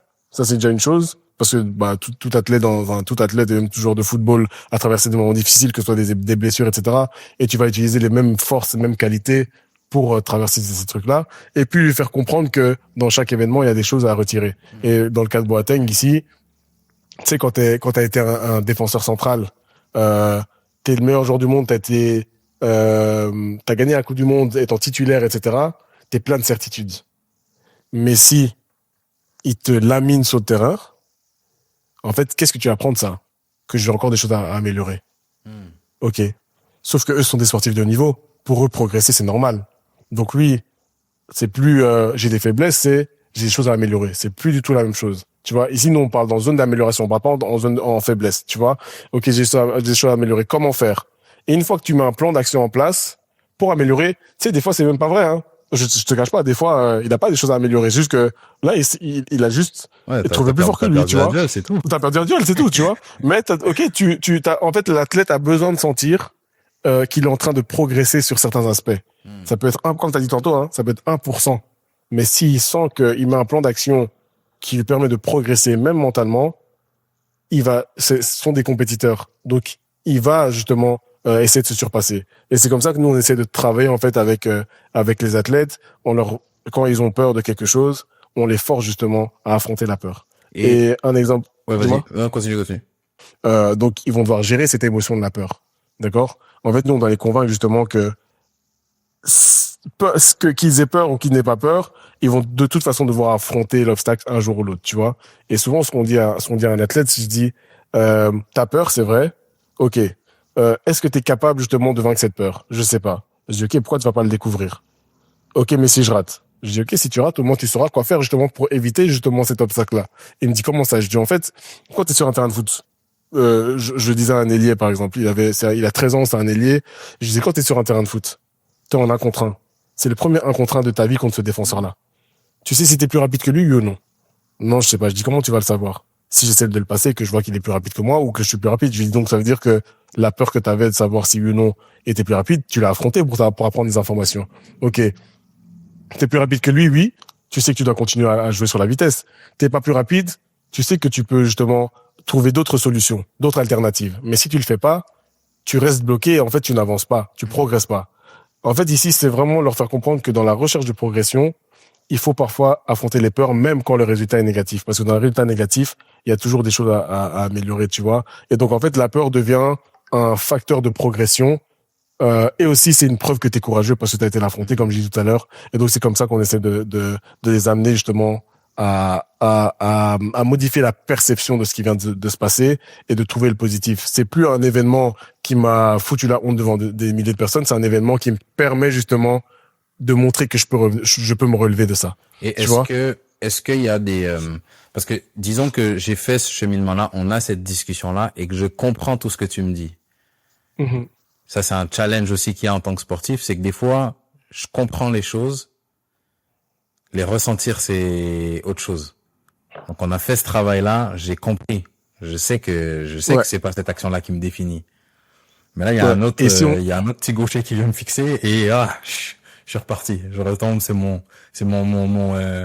je pense, tu sais, quand il y a de l'hypnose, là, il y a l'élément déclencheur et boum, je suis reparti. Voilà. La peur, elle revient et puis la panique, elle revient. Comment tu fais pour ancrer ça dans la personne? Pour que les personnes par l'expérience. Par l'expérience. C'est-à-dire qu'on va toujours, en tout cas, dans ma manière de travailler, je mets toujours des objectifs. Okay. Obligatoires. Ça commence par, tu sais, ça c'est la force d'un joueur de foot. C'est que le même type de duel, il va l'avoir à l'entraînement. D'office. Ce qui est bien, en fait. Parce que ça te permet justement de lui dire, OK, tu l'as vécu en match, on va repasser à l'entraînement. À l'entraînement, je veux que tu fasses, au moins 5 duels. Pas 5 duels gagnés. Que tu ailles dans 5 duels. Il va faire 5 duels. Comment ça s'est passé? Ouais, j'en ai perdu 3. OK, donc t'en as au moins gagné 2. Donc t'es capable d'en gagner. OK, pour le prochain entraînement, maintenant que t'en as gagné 2, je veux que t'en gagnes 3. Petit à petit. Pour lui redonner confiance. Et ça, c'est, un peu, enfin, là, pour utiliser un terme technique, l'auto-efficacité. On se met des petits objectifs atteignables qui vont justement redonner confiance aux joueurs, justement pour lui dire, tu vois, t'as vécu un truc, mais malgré ça, t'es quand même capable de, déjà, aller prendre le duel, donc, affronter cette peur, mais surtout, t'es capable, malgré la peur, de réussir. Imagine si t'as plus peur. Tu vois, vraiment essayer encore une fois, de modifier cette perception-là, et encore une fois, de lui donner la possibilité que plutôt de considérer ça comme une honte, de considérer ça comme une opportunité de se relever encore une fois et de rajouter une ligne à son histoire. Et moi, il y a une phrase que j'adore. Je sais pas si t'avais déjà vu les reportages. Tu vois, Sha'Carri Richardson, tu vois c'est qui l'athlète? Moi, elle m'avait trop marqué. La sprinteuse, tu vois, elle est un peu extravagante, etc. Il y a peu de gens qui l'aiment, tu vois. Ouais, exactement. Moi, je l'adore, tu vois, parce qu'en fait, comme je dis, elle est un peu déséquilibrée, mais dans son truc, elle se considère comme la numéro 1, incontestée. Ouais, c'est la mentalité à l'américaine, j'aime bien aussi, moi. Ça me parle. Moi, j'adore, ouais, tu vois. Mais en fait, le truc, c'est que tous les athlètes doivent être comme ça, pour moi, pour réussir, tu vois. Mais en fait, moi, il y a un truc qui m'a vraiment marqué chez elle. Et je trouve qu'on n'en parle pas assez. Elle a eu une période où, elle était vraiment dans le down, enfin, dans le bas, etc. Et voilà, les gens étaient presque même contents parce qu'ils disaient, ça va lui faire, comprendre que le sport, à la rendre humble. Et en fait, elle revient, elle gagne sa course, la première course qu'elle gagne quand elle revient, et on va l'interviewer, tu vois, les gens qui viennent courir directement sur la piste, là. Et donc, elle est encore essoufflée, elle dit, I'm not back, I'm better. Et je regarde, je dis, en fait, tu viens de prouver aux gens que, en fait, vous m'avez rabaissé, mais c'est pas juste que je dois me relever. Vous m'avez donné l'opportunité de revenir encore meilleur. Et ça, c'est quelque chose que moi, j'inculque de faire la tête. C'est chaque expérience, chaque obstacle, chaque problème, chaque peur. Ça te donne juste, en fait, l'opportunité de revenir d'être meilleur et en fait de refaire encore un comeback. Tu vois, l'opportunité de faire un comeback. Et le comeback, c'est ça que les gens regardent. Ils regardent pas les produits finis. Ils regardent comment tu t'es relevé d'un obstacle. Et donc, en fait, tu as la possibilité aussi d'inspirer d'autres personnes. Et en fait, quand tu as toutes ces informations-là, avec les objectifs que tu mets en place, avec le travail sur la gestion des émotions, parce qu'il y a aussi des techniques de gestion des émotions, la visualisation positive, se voir justement gagner un duel dans l'esprit, etc. Le point d'ancrage qui est un geste pour vulgariser le truc qu'un athlète va utiliser, un joueur sur le terrain justement pour se refocaliser, etc. Ça peut être, tu touches le poignet, tu remontes tes chaussettes, etc. Ouais. Toutes ces techniques-là, méditation, en plus de tout ce que je viens de citer, ça te permet justement d'avoir un athlète qui a une nouvelle perception et comme je t'ai dit au tout début, on va lui apporter de la sérénité par rapport à ce qui vient de se passer, tu vois. Et voilà, c'est comme ça que je pense que, en tout cas, c'est comme ça que nous on fonctionne, c'est comme ça qu'on a des résultats. Et du coup, avec n'importe quelle autre émotion négative, le processus, ça reste redéfinir la situation, la voir comme une opportunité de grandir, utiliser des techniques, des choses techniques que moi je connais pas, qui vont te permettre de faire le bout de chemin et du coup de te convaincre que tu es dans cette démarche-là, jusqu'à arriver, passer de l'autre côté et arriver avec la punchline de Sha'Carri. Je suis pas revenu là où j'étais, je suis encore mieux. C'est une nouvelle version, exactement. Tu vois. Une meilleure version de moi-même, ok. Et c'est fort parce qu'elle le dit après avoir gagné un petit tournoi, pas les Jeux Olympiques, tu vois. Ce qui veut dire qu'en fait, pour elle être meilleure, c'est pas meilleure sur la piste, c'est une meilleure personne. Et c'est comme je disais au tout début, c'est ça qu'on veut apporter, c'est être une meilleure personne. Si tu sais, l'entraînement, l'action de Boateng, en vrai de vrai, ça s'est passé sur le terrain. Normalement, quand tu sors de là, tu vas voir ta famille. T'as une autre vie à côté du terrain de foot. C'est pas normal que une action sur un terrain de foot qui est ton métier, en vrai, ça influence toute ta vie. C'est pas normal. Donc, normalement, ce que tu devrais faire, c'est, tu te détaches de ça. Et dans la vie de tous les jours, tu continues à cultiver l'être humain. Tu vois? Et en fait, c'est cet être humain-là qui, comme il est cultivé sur le côté, va arriver sur le terrain de foot à nouveau et transmettre une nouvelle énergie, tu vois. Mais il y a beaucoup d'athlètes qui n'arrivent pas à faire ça. Et donc, il faut absolument, justement, continuer à cultiver l'être humain à côté, parce qu'en fait, le pire ennemi d'un athlète, et là, on parle vraiment d'ennemi, comme on m'a posé la question la dernière fois, c'est le ressassement. Quand t'es chez toi seul, dans la solitude, parce que, et je parle pas de solitude d'être seul dans la pièce, je parle de solitude mentale. Tu vois, ce moment où t'es avec plein de personnes, mais t'as l'impression que personne te comprend. Quand tu ressasses ton match pendant des heures, et ça nous est déjà arrivé, qu'on n'arrive pas à dormir jusqu'à 5 heures du matin parce qu'on a raté une action, ça c'est le pire ennemi. Parce que tous les jours qui vont suivre vont être influencés par cet état d'esprit-là. Alors que quand tu arrives justement à te détacher de ça et te dire non, en fait, c'est juste une action d'un match et je sais que j'ai la capacité de me rebondir et de revenir meilleur et j'ai l'opportunité justement de revenir meilleur. En fait, t'oublies tout ça. Le moment où tu rentres sur le terrain, tu reviens avec cette nouvelle énergie-là de je reviens avec tout ce que j'ai appris dans l'événement qui vient de se passer, tu vois. C'est totalement différent, c'est une autre perception. Et justement, c'est ça, apporter de la sérénité à l'athlète. C'est là que... Et est-ce que tu penses que c'est possible d'avoir ça sans accompagnement? Parce que tu vois, la question qu'on posait, que tu posais au début de, est-ce que tout le monde en a besoin? Le schéma que tu viens de me décrire là, je connais pas un joueur de foot qui y échappe. Ouais, donc, c'est vrai que... En même temps, quand tu dis avec humilité tout à l'heure, je sais pas si tout le monde en a besoin, je me dis, je connais pas un joueur qui, même c'était plus le cas, je pense que ça a dû t'arriver aussi. Quand j'étais seul, j'habitais seul, je vivais seul, mon match, il durait 3-4 jours. Voilà, mauvais match, je le garde jusqu'au mardi. Donc, j'ai rencontré ma femme, on a eu des enfants. Ça dure moins longtemps, mais ça dure quand même. C'est que ça arrive où je rentre le soir et on est en train de parler et elle est dans l'autre pièce et elle entend « Fuck! Qu'est-ce qu'il y a? Ah non, excuse-moi, il y avait une action là qui repassait. Qui repassait. J'étais en train de repasser au ballon que j'ai raté. Voilà, exactement, tu vois. Donc, je me dis qu'au final, j'étais manipulé au final, mais si c'est pas possible de le faire sans accompagnement, au final tout le monde en a besoin. Effectivement, c'est en fait il y a je sais, allez, je dirais pas, j'ai pas envie de dire tout le monde en a besoin, mais c'est vrai que comme tu as dit, ça peut faire du bien à tout le monde. Donc ça peut faire du mal à personne, ça c'est une certitude. Mais il y en a qui vont plus se diriger vers la spiritualité. La croyance en Dieu est pour moi aussi un gros accompagnement. Et j'ai vu de mes propres yeux des joueurs qui sont passés de tout à rien juste par la croyance et qui en fait c'est un peu des principes du christianisme, même dans l'islam, etc. C'est ce que je peux pas contrôler, je laisse à Dieu. Tu vois.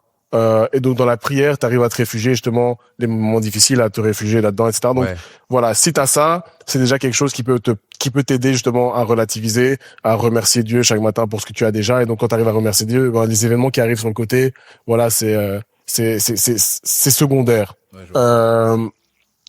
Mais il y a ces gens-là qui ont quand même parfois besoin d'un coach mental parce que ça fait pas toujours tout et ils ont besoin de pouvoir parler à quelqu'un de visible. Oui. Ça aussi, c'est une réalité. Donc, je dirais pas que tout le monde en a besoin, mais c'est vrai que s'il y a aucun accompagnement et si on passe du temps à ressasser, même, je te dis la vérité, même une demi-journée après un mauvais match. Et quand je parle de ressasser, ça veut pas dire regarder son match pour voir on a fait des erreurs. Hein. Ça veut dire se taper dessus pour des erreurs qu'on a commises pendant 90 minutes sur un terrain de foot, en sachant que c'est totalement normal quand on commence un match de football de faire des erreurs parce que tout le monde en fait, et en sachant justement on va tous échouer parce que un échec ça arrive à tout le monde, etc. C'est pas normal de rester en train de ressasser, en train de se tirer dessus constamment pendant des heures. Moi, pendant ma carrière, ça arrivait comme toi 3-4 jours. Puis j'ai eu des enfants comme toi, ça arrivait un peu moins. Et puis au final, moi, ce qui a eu vraiment le déclic chez moi, c'est le jour où j'ai passé la nuit à l'hôpital avec mon fils. Et j'ai vraiment compris qu'en fait, les matchs de football ratés, là où une action ratée, c'était rien du tout. Tu vois, là j'ai compris. Mais c'est pas le but d'en arriver là pour comprendre ça. Tu vois ce que je veux dire? C'est pas le but. Tu vois, c'est ce que je souhaite. Donc il faut pouvoir justement normalement après un match raté, il faut pas croire ce qu'on dit sur les réseaux, c'est que ouais il faut être dur avec soi-même pour pouvoir réussir. Être dur avec soi-même, c'est pas se tirer dessus ou s'insulter et avoir une mauvaise autocompassion envers soi-même. C'est pas ça. Être dur avec soi-même, c'est-à-dire s'exiger la nuit à 23h avant de dormir d'avoir été meilleur que la veille. Ça, c'est dur avec soi-même. Et ça passe par je sais pourquoi j'ai raté cette action-là. Bon, au prochain match, je ferai mieux. Mais qu'est-ce que je mets en place pour faire mieux? Est-ce que je suis vraiment honnête avec moi-même? Déjà, est-ce que je fais une vraie remise en question, une vraie auto-évaluation, ou est-ce que je mets la faute sur la passe du coéquipier qui aurait pu être moins forte, etc. Ça, c'est être dur avec soi-même. C'est pas juste dire j'ai raté ça, je suis nul. Ça c'est pas être dur avec soi-même. C'est être comment dire, c'est être toxique avec soi-même, tu vois. Ça marche pas, ça, tu vois. Donc, et c'est ça que je dis, les réseaux sociaux nous montrent beaucoup par rapport à ça. Et je pense que, moi, j'ai jamais parlé avec Cristiano. J'espère un jour pouvoir parler avec lui, c'est un jour pour qu'il m'explique un peu sa mentalité.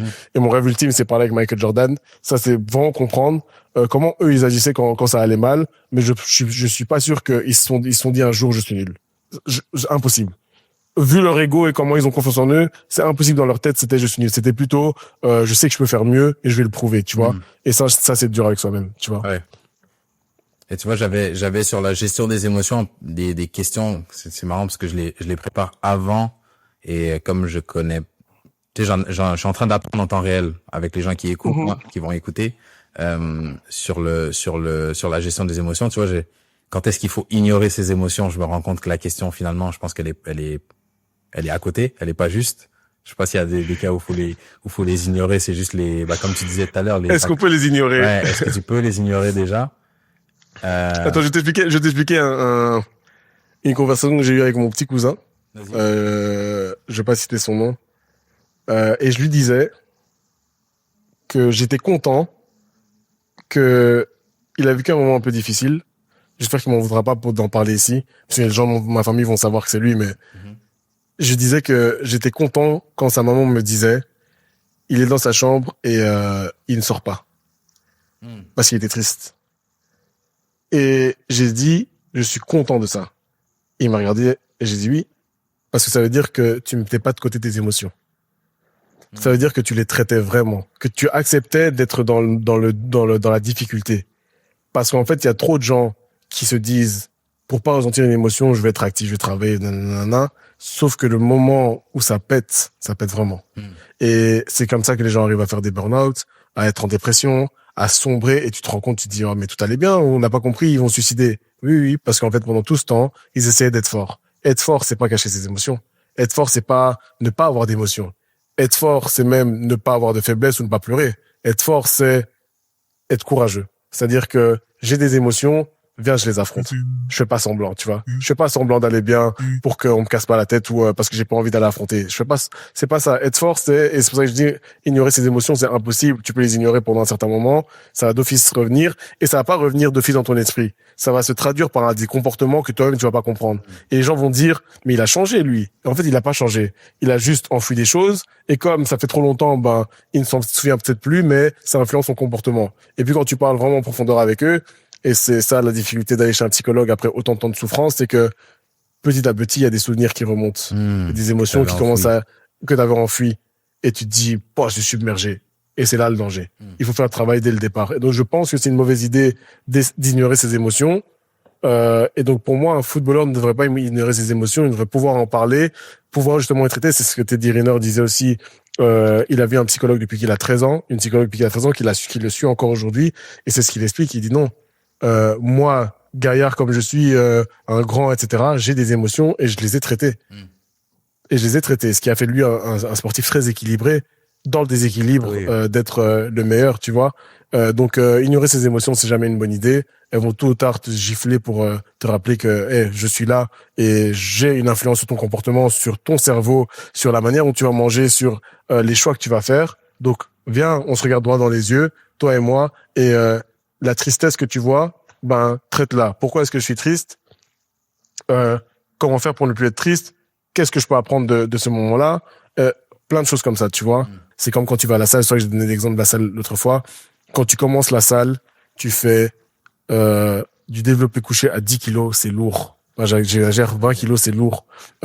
Après 3 mois, tu fais à 50 kilos, puis à 100 kilos. Et en fait, c'est pas que tu deviens, c'est pas que ça devient plus léger, c'est que tu deviens plus fort. Et c'est pas du tout la même chose, tu vois. Et donc, l'ignorer les émotions, c'est la même chose. Il faut pas c'est toi qui deviens plus fort dans la gestion. Tu vois, dans le fait d'accueillir une émotion, la traiter rapidement et dire, OK, je sais quoi faire justement pour aller mieux. Parce qu'en fait, tout ce que tu nourris comme émotion, tout ce que tu refuses de traiter, ça veut dire que tu le nourris inconsciemment, tu vois. Et ça, il faut éviter. Comment tu réconcilies justement ce fait de pas ignorer ses émotions avec la performance? Où tu peux pas on disait tout à l'heure que t'as pas toujours le temps de les traiter. Je sais pas si au final je te repose la question que j'ai déjà posée, mais j'ai l'impression que quand t'écoutes là, ce que je me dis c'est ça a du sens, il faut les traiter. Et même là tu parles de les traiter avant la performance pour s'habituer à les traiter en temps réel. Mais comment tu fais s'il y a un gros truc? Tu sais, une finale de Coupe du Monde, t'en joues pas tous les jours. Là, j'espère que peut-être qu'on a un futur champion du monde qui va nous écouter, mais comment tu fais quand ça arrive, quand on est à la 8e minute et que t'as un penalty et que tu tues un oiseau et que tu te dis, ouh, je suis habitué à rater une passe, j'ai déjà raté un face-à-face, mais là, ouf, tu sais, c'est même pas j'ai tiré, ça a tapé le poteau parce qu'il y a raté et raté. Là, j'ai tué un oiseau. Et puis, sur l'action d'après, on se prend un but. Et qu'il y a tout ça, comment tu fais justement parce que là, c'est chaud ces émotions-là qui viennent. C'est lourd. C'est lourd. Mais il y a un match à jouer. Et ta prochaine action, peut-être qu'elle arrive dans 15 secondes. Donc, comment tu fais pour, comment tu fais pour processer tout ça? C'est comme je disais, c'est la prévention. Il y aura toujours quelque chose, des événements qui peuvent être incontrôlables. Donc, en fait, c'est le coaching mental, la préparation mentale, même la psychologie. C'est pas du 100%. C'est-à-dire que on peut pas tout contrôler, tu vois. Maintenant, quand tu vas à la salle de sport, et j'aime bien cet exemple de la salle de sport, et que tu fais du gainage, c'est pas pour les abdos à la base. Les abdos font pour les abdos. Le gainage, c'est pour travailler les petits muscles que, tu sais, le gainage avec les élastiques, etc. C'est pour quand tu auras un duel sur le terrain, s'il y a quelqu'un qui vient vraiment fort, que tu puisses au moins avoir l'appui nécessaire pour si tu tombes, pas tomber n'importe comment. Et le but, c'est de résister. Comme la proprioception. La proprioception, c'est exactement ça. Et en fait, la prévention dans la gestion des émotions, c'est aussi ça. Tu sais jamais l'ampleur de l'émotion parce que ça peut arriver que il a peut-être perdu sa maman et en même temps, il rate une action sur le terrain. Et comment tu fais?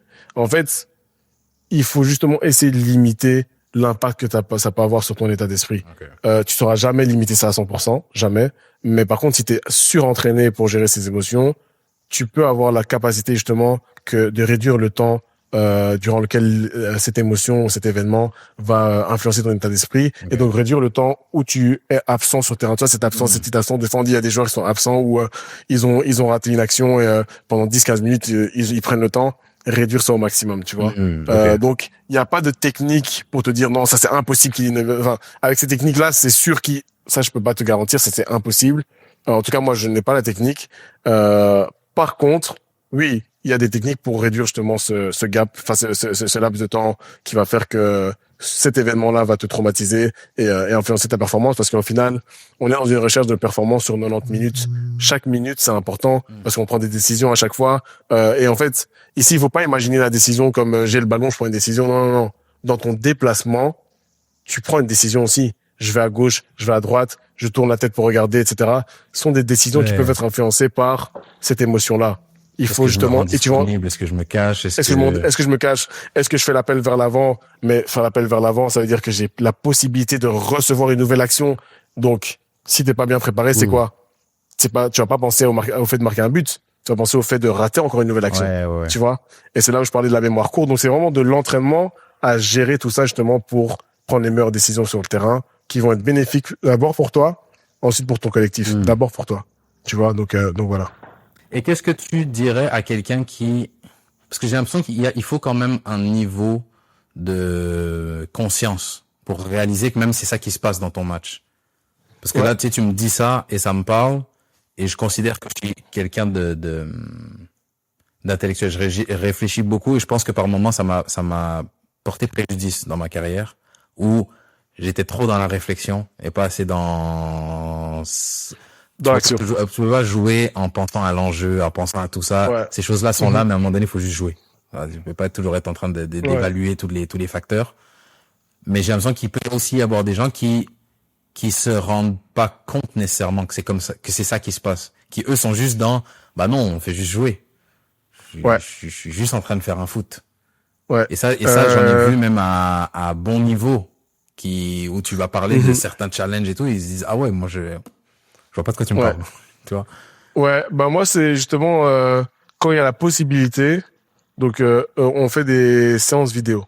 Je pense que je t'enverrai un exemple d'une séance que j'ai publié sur Instagram au mental en plus une séance avec un athlète, c'est un attaquant qui jouait, et en fait la veille il me dit ouais, j'ai un peu peur parce que c'est un test, et en fait j'ai peur de rater l'opportunité, mais en plus je suis fatigué. Je dois travailler le matin même, et voilà, enfin plein de choses. Et après 8 minutes de jeu, il reçoit un ballon, c'est un attaquant, c'est un neuf, un attaquant assez grand en pivot, et il reçoit le ballon, paf, contrôle, et il prend une mauvaise décision, une petite hésitation, il fait une mauvaise passe. Et à ce moment-là du match, je lui montre, je lui dis, bah tiens, regarde un peu, explique-moi cette action. Et en fait, il me dit tout sauf, il parle pas de l'émotion qu'il a ressentie. Et en fait, il dit, ouais, non, là, en fait, il explique, en fait, pourquoi il explique son erreur. Parce que moi, je m'en foutais de son erreur. Moi, je suis pas là pour ça. Il me dit, ouais, j'ai voulu jouer à cet homme-là, mais après, j'ai changé d'avis, etc. Et donc, je vois ça, et nanana, et je dis, ok, t'as ressenti quoi à ce moment-là? Et avant qu'il parle, je lui dis, tiens, regarde, on regarde l'action, et je fais un zoom sur sa tête. Et il rate la passe, il fait ce mouvement-là. Comme ça. Tu vois? Et je lui dis ça, là, avec tout ce que tu m'as raconté la veille, donc c'est-à-dire que t'étais stressé parce que c'est un test, t'avais peur, puis t'étais fatigué. En fait, ça là, c'est dans ta tête, tu t'es dit putain, je commence déjà mal mon match. Il me regarde, il me dit ouais, c'est vrai, c'est vraiment ça que j'ai ressenti. Et je lui dis je sais, parce qu'en fait, je lui ai montré par des vidéos qu'en fait le petit mouvement que lui-même n'arrivait pas à voir quand je lui montrais la vidéo, en fait, il existe. Et donc, je lui fais prendre conscience de ça. Je lui dis, attention, toi, quand moi je vais te raconter, ouais, pendant le match, il y a eu des moments où tu as eu des mauvaises émotions, tu vas me dire non. Et pourtant, quand je regarde les vidéos, oui, en fait, tu les as eues. Donc, en fait, on montre, j'essaye quand c'est possible. Maintenant, c'est vraiment possible parce qu'il y a les caméras VO. Donc, la plupart des joueurs, même dans les bases divisions, ils ont la caméra, tu vois. Je montre vraiment ce que je veux dire, qu'ils prennent vraiment conscience de ça. J'essaie de jouer comme ça pour qu'en fait, il puisse vraiment lui-même aller dans les retranchements les plus profonds. Et en fait, finalement, c'est pas une question, j'ai pas envie qu'il commence à avouer, ça je m'en fous, mais que lui, voir vraiment s'il a pas manqué un truc. Et à partir du moment où il dit, ah ouais, c'est vrai, à ce moment-là, j'ai ressenti ça, il prend conscience et on travaille là-dessus, tu vois. Comment maintenant prendre conscience, sur le terrain quand t'as telle mauvaise émotion. Mais généralement, après ce type d'exercice, ils commencent justement à faire attention à ça. Et au début, ils font attention Après, ça devient de l'intuition, donc ils savent reconnaître directement, tu vois. Donc, puis en plus, je posais la question pour quelqu'un même qui écoute et qui se dit, ouais, ça me concerne pas nécessairement. Je me dis que, en fait, quand tu réalises qu'il y a toutes ces petites décisions-là qui sont prises et qu'au final, ton match, c'est 90 minutes de petites décisions comme ça, tu te dis, en fait, si je peux être meilleur sur ça, ça change complètement mon match. Et le nombre d'actions où au final j'ai pris une mauvaise décision, où je me suis pas rendu disponible parce que dans ma tête j'étais pas dans le bon état émotionnel. J'ai pas fait l'appel parce que, vas-y, ça fait 3 fois qu'ils me mettent pas le ballon, ils s'ouvrent, ils voient pas mon appel. Ah, mais là, je vais pas faire l'appel parce que je joue avec des rigolos. Ah. exactement. Tu vois, le truc où, tu sais, ouais, ça me parle. Non, totalement. Tu sais, j'avais vu une stat un jour, il faudrait que je la retrouve.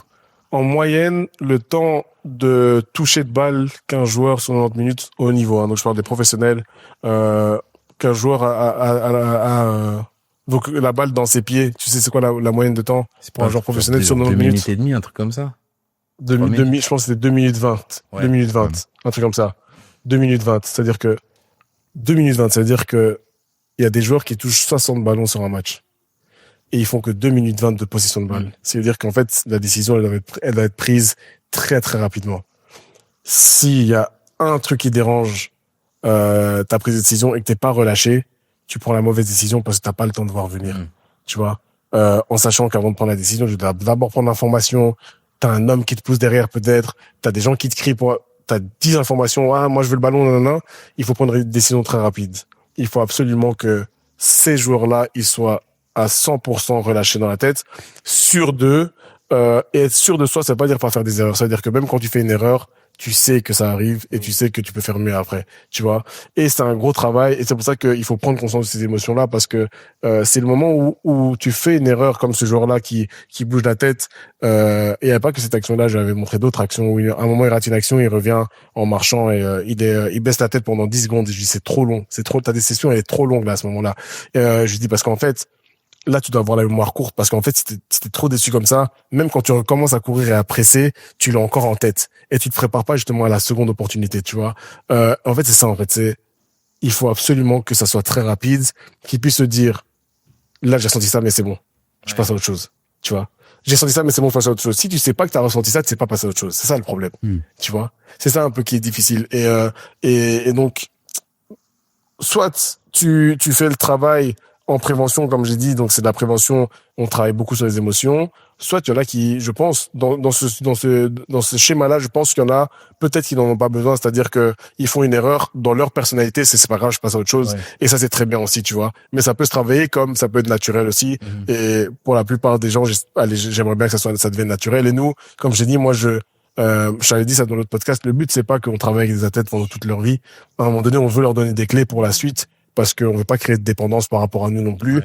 Donc, si un jour ils sont capables de le faire naturellement sur un terrain de foot, là, je sais que d'habitude quand je rate une action, je ressens de la honte ou de la tristesse ou peu importe. Maintenant, ça peut être le gars quand je fais je rate une passe ou je rate une action, je sais que je vais ressentir ça, mais je passe directement à autre chose. Ça, on a tout gagné, tu vois. Ouais. À l'inverse, tu vois, je t'ai dit ignorer ses émotions. Une question qui était pas bonne, mais que j'ai posée quand même, ça t'a donné l'occasion d'y répondre. Est-ce que il y a des scénarios où il faut justement surfer sur la vague des émotions, s'appuyer dessus? C'est une très bonne question. La confiance c'est une émotion sur laquelle il faut surfer. Je pense, je pense que la confiance, la joie, non. On prend pas des décisions quand on est euphorique. Ça, pour moi, c'est une très mauvaise décision comment, juste avant que tu repars sur la confiance, comment tu calmes ta joie? La mémoire courte, justement. Tu vois? C'est-à-dire, et là, je parle vraiment de joie purement sur le terrain. Hein. Oui. Je parle pas de joie après le match où tu peux être joué, il y a pas de problème. On parle de performance, là. Ouais, purement performance sur le terrain. Exactement, joie. Et en fait, il faut avoir la mémoire courte et là, c'est dit comme ça, donc c'est difficile de l'imaginer. Comment est-ce qu'on fait pour avoir cette mémoire courte en vrai? C'est ça la question. Oui. Comment est-ce qu'on fait pour avoir la mémoire courte? En fait, ici, c'est une recherche de surpassement constant, sans s'épuiser. C'est-à-dire que de dépassement de soi constante. C'est-à-dire que dans ton esprit, c'est ça que j'essaie d'inculquer à nos athlètes à chaque fois. Si je l'ai fait une fois, je peux le refaire. Et c'est très important de garder ça en tête.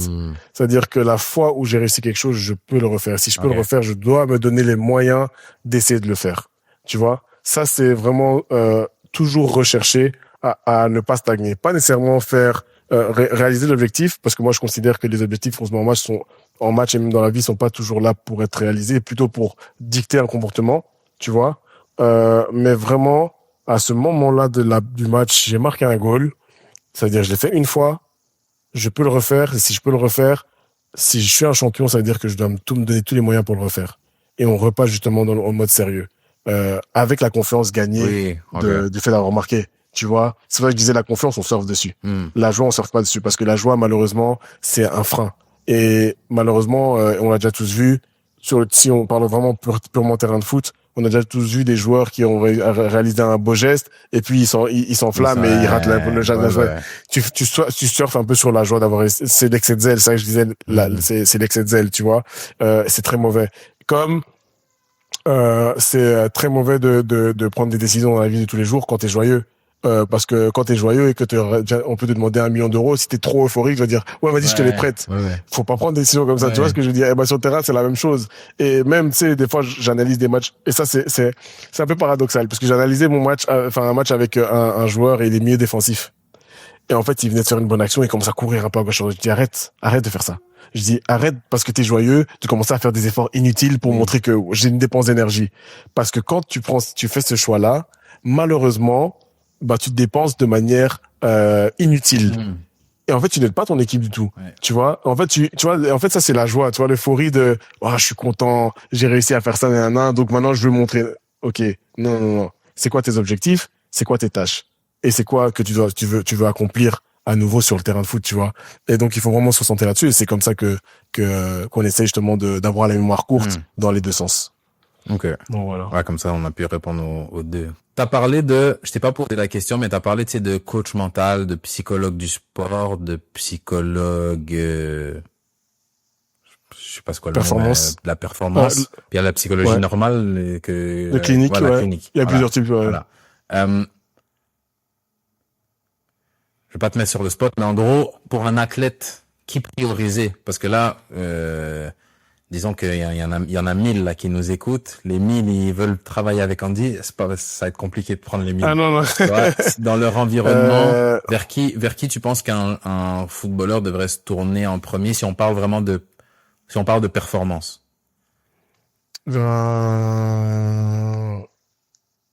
Si c'est possible, vers un ancien athlète devenu psychologue du sport. Pas juste préparateur mental. Parce que le background en psychologie, les connaissances sont pour moi très importantes pour justement traiter l'humain au-delà de la performance, pouvoir le prendre dans son cadre culturel, dans son cadre psychologique, etc., avec ses expériences. Donc je dirais, essayer de trouver un psychologue du sport. Et en France, en plus, il y en a beaucoup qui sont très très compétents, parce qu'il faut savoir que la préparation mentale en France, elle est vraiment avancée par rapport à ce qu'on a en Belgique. Moi, j'ai beaucoup de coachs que je regarde, vraiment des modèles pour moi en France. Aller voir des psychologues du sport ou alors des psychologues cliniques qui ont une formation en sport, en psychologie du sport. Ou en préparation mentale ou en coaching mental, mais qui sont des ex-sportifs. Et si c'est pas possible, c'est pas un ex-sportif, alors privilégier une psychologue du sport ou un psychologue du sport. Mais je crois que la psychologie clinique n'est pas le mieux pour un sportif, sauf s'il y a des dépressions, des soucis vraiment familiaux, etc., qui influencent un peu ça peut arriver, hein, donc je dis ici à tout le monde, des pensées suicidaires, tu sais, les moments où tu te dis j'aurais aimé que tout s'arrête. Là, privilégier la psychologie clinique que juste la performance. Oui. Donc vraiment essayer de voir un peu quels sont les besoins, et si les besoins sont purement performance, aller voir un psychologue du sport. Généralement, un psychologue du sport qui est compétent saura détecter si les besoins sont plus que juste que performance, tu vois. Et normalement, un psychologue du sport est formé à la psychologie clinique à la base, parce que la psychologie du sport, c'est une branche qui est nouvelle. Enfin, c'est pas nouveau, mais c'était pas encore. On sait pas étudier ça partout. Il y a pas dans toute l'université. C'est une option, mais généralement, tu deviens d'abord psychologue clinicien avant de devenir psychologue du sport. Donc normalement, ils ont les compétences pour tout c'est faire. C'est comme un médecin du sport. C'est un médecin en premier. Voilà. Et voilà. Spécialisé dans le sport. Voilà, exactement. Okay. Exactement. Donc, avec quoi tu veux que les joueurs repartent de cet entretien? On leur a donné beaucoup de matière, là.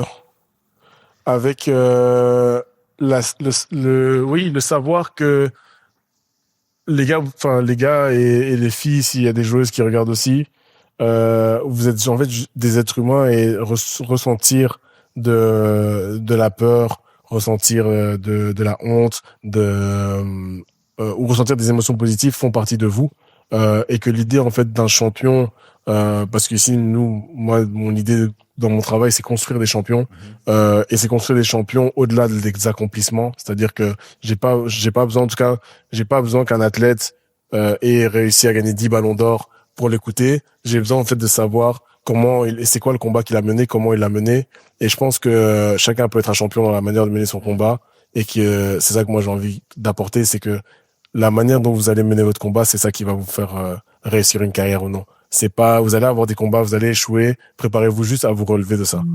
Comment on s'en relève et comment faire en sorte que le fait de se relever va laisser des traces, mais il faut que ces traces soient positives. Il faut que ce soit des choses qui apprennent sur la vie, et qui arrivent à nourrir, à cultiver l'être humain pour ensuite apporter ça dans la performance. Et puis retenez que et ça c'est peut-être le dernier enseignement que j'ai appris via ma carrière aussi, c'est que le football, c'est un sport, et c'est un examen 23 heures sur 24.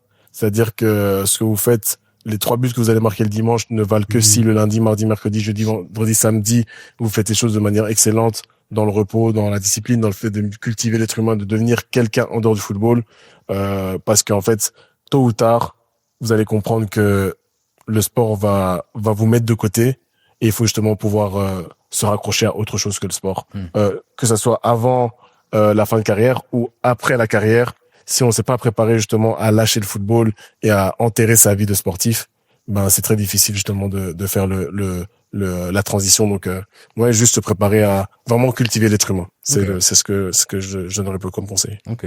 Et je mettrai de toute façon toutes les infos, les comptes, ton compte Insta, au mental, etc. sous la vidéo. Okay. Mais où est-ce que les gens peuvent te suivre ou entrer en contact avec toi pour aller plus loin?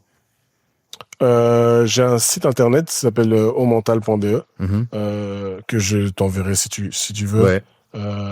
Donc aumental.be, il y a les réseaux Aumental, et dessus il y a toutes les informations, il y a tous les numéros de contact, etc. Oui, principalement, et sur Instagram, mais Instagram je réponds pas beaucoup, je te cache pas. Je suis pas très actif sur Instagram dans mes messages privés, donc je dirais là où j'ai laissé mon numéro, normalement je réponds. Okay. Donc, principalement je réponds, et sinon par mail aussi, mais il y a toutes les informations sur le site internet de toute façon. Le site de Aumental, bon, et voilà. Puis Ok. Donc, voilà. Et d'ailleurs sur le site on est en train de créer beaucoup de contenu justement pour apporter aux athlètes, aux parents, aux athlètes, aux coachs, aux agents, et aux gens juste qui veulent s'informer. On met beaucoup d'articles, on met beaucoup d'outils de guides pratiques justement pour travailler la confiance, etc. On donne beaucoup de conseils gratuits que les gens peuvent télécharger en sont des PDF où ils disent un peu des articles aussi intéressants. Et on va commencer bientôt à mettre aussi plein de contenus, des petits webinars qu'on va mettre juste pour aider les gens qui veulent écouter du contenu qui permet justement de progresser en tant qu'être humain. Est-ce que vous avez un podcast aussi? On a un podcast aussi, c'est Aumental, Construire des champions, il s'appelle sur Spotify. Et en fait, là, c'est un podcast qui nous permet justement de démocratiser la question du mental dans le sport. Donc, faire comprendre que c'est pas parce qu'on gagne des millions ou qu'on est des sportifs, qu'on est privilégiés, qu'on peut pas vivre des émotions et que c'est pas difficile. Et le dernier podcast qui va sortir d'ailleurs, là, c'est je le dis à toi parce que y a personne qui sait, mais c'est avec Sambi Lokonga d'Arsenal. Okay. Ouais, c'est le dernier qui a tourné chez nous et il parle vraiment de son année à Séville où ça a été difficile. C'était compliqué. Et comment ça a été compliqué. Et donc, il se laisse vraiment, il s'ouvre vraiment là-dessus. C'est très intéressant de voir qu'en fait, même des joueurs comme ça, mais en fait, il faut pas croire tout ce que vous voyez sur les médias, etc., dans les réseaux. Il y a vraiment des joueurs qui rencontrent des difficultés et qui font tout pour se relever aussi. Donc, celui-là, il va sortir dans une semaine, 10 jours. Donc, comme ça, vous pourrez le voir aussi sur Spotify, sur YouTube et quelques extraits sur Insta aussi. Donc, voilà. Top. Donc, je voilà, mets toutes ces infos-là. Les gens, si ça a piqué leur curiosité, ils ont de quoi aller creuser plus loin. Et puis, jusqu'à, j'espère, prendre un accompagnement si le besoin s'en fait ressentir. Donc, yes, que ce soit chez moi ou chez des confrères en France ou d'autres en Belgique. J'ai aussi des contacts en Belgique, à Liège, par exemple, pour ceux qui sont plus proches de la zone de Liège, par exemple, si jamais. En tout cas, si vous en avez besoin, faites-le pas parce que comme je dis, on sait jamais, on se pose beaucoup de questions et souvent on va avoir les réponses. Alors que faut pas avoir les réponses, faut aller les découvrir. Et c'est dans la découverte, dans le processus de découverte que on a les meilleures réponses. On aura des réponses au final sur la question principale, mais on aura des nouvelles questions et des nouvelles réponses qui vont arriver à chaque fois et qui vont nous faire plus grandir que la question initiale. Donc, n'hésite pas à faire le pas. Sur cette note, magnifique.